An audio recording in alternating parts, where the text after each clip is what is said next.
Audio Jungle।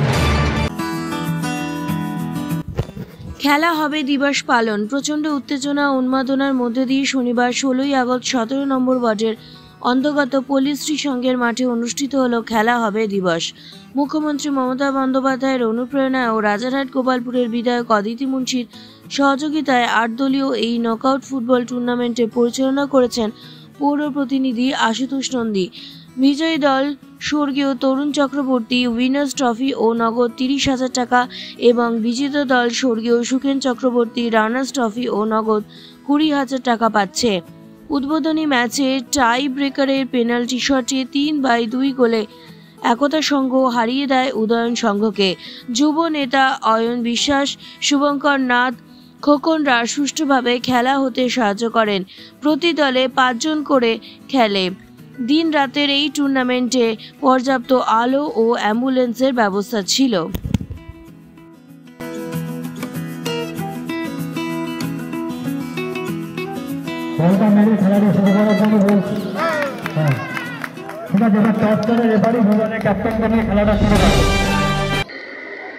আমাদের মাননীয় মুখ্যমন্ত্রী মমতা বন্দ্যোপাধ্যায়ের অনুপ্রেরণায় আজকে সারা রাজ্যব্যাপী খেলা দিবস অনুষ্ঠিত হচ্ছে।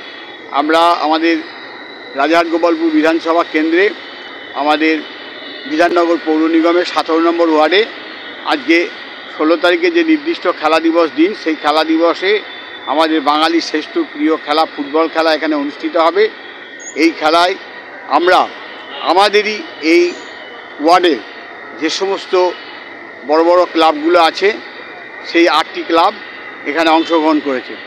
সেই 8টি ক্লাবের খেলা আমরা এখানে শুরু করতে চলেছি এবং সেই খেলায় আমরা প্রত্যেক খেলায় man of the match, man of the series, man of the goalkeeper এবং যারা উইনার্স এবং রানার্স হবেন তাদের সকলকে আমরা সম্মানে ভূষিত করব।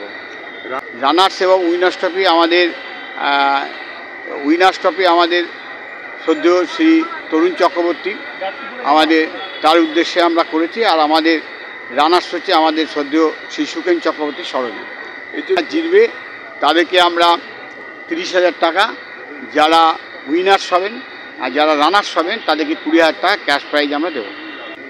এতে এই যে খেলা দিবস যে হবে এই অনুষ্ঠানে আমরা যেদিন থেকে ঘোষণা করেছি সেদিন থেকে আমাদের অঞ্চলে যে ক্লাবগুলো আছে তারা খুব উৎসাহিত হয়েছেন এবং যুব সমাজের মনে একটা বিরাট দাগ কাটছে যে আজকে সরকার আমাদের এই খেলা দিবসের মাধ্যমে আমাদের যে ইয়ং জেনারেশন বা যারা খেলা করতে যায় বা ফুটবল প্রেমী মানুষদের তিনি মনে রেখেছেন এবং খেলাকে উৎসাহ দেওয়ার জন্যে তিনি যে চিন্তাভাবনা রেখেছেন সেটার জন্য মানুষ খুশি।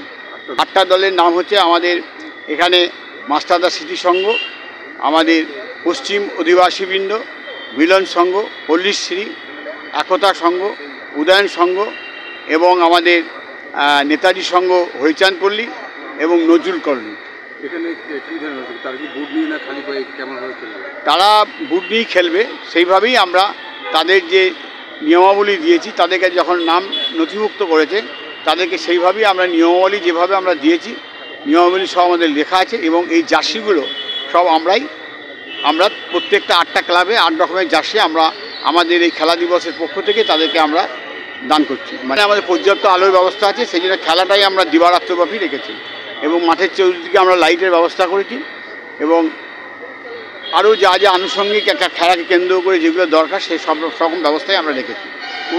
আমাদের সকলে জানি পশ্চিমবঙ্গের মাননীয় মুখ্যমন্ত্রী মমতা বন্দ্যোপাধ্যায় একটি অনন্য উদ্যোগ, যার অংশস্বরূপ আমাদের বিধাননগর পৌর নিগমের 17 নম্বর ওয়ার্ডে পৌরপিতা আশুতোষ নন্দীর উদ্যোগে এই খেলা হবে দিবসকে স্মরণে রেখে একটা মিনিবার ডে নাইট টুর্নামেন্ট আয়োজন করা হয়েছে।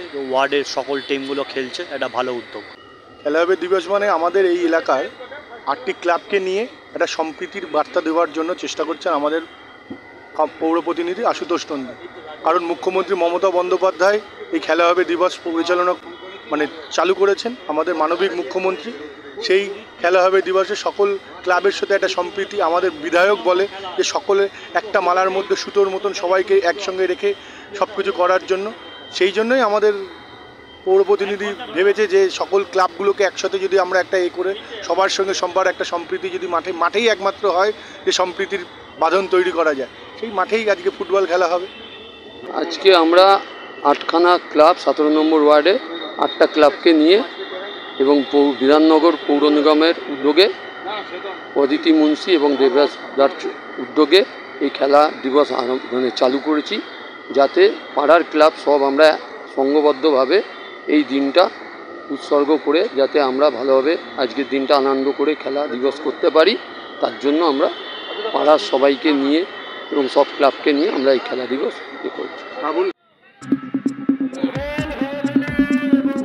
চোখ রাখুন বিশ্ববার্তা টিভিতে, যার সততাই শেষ কথা।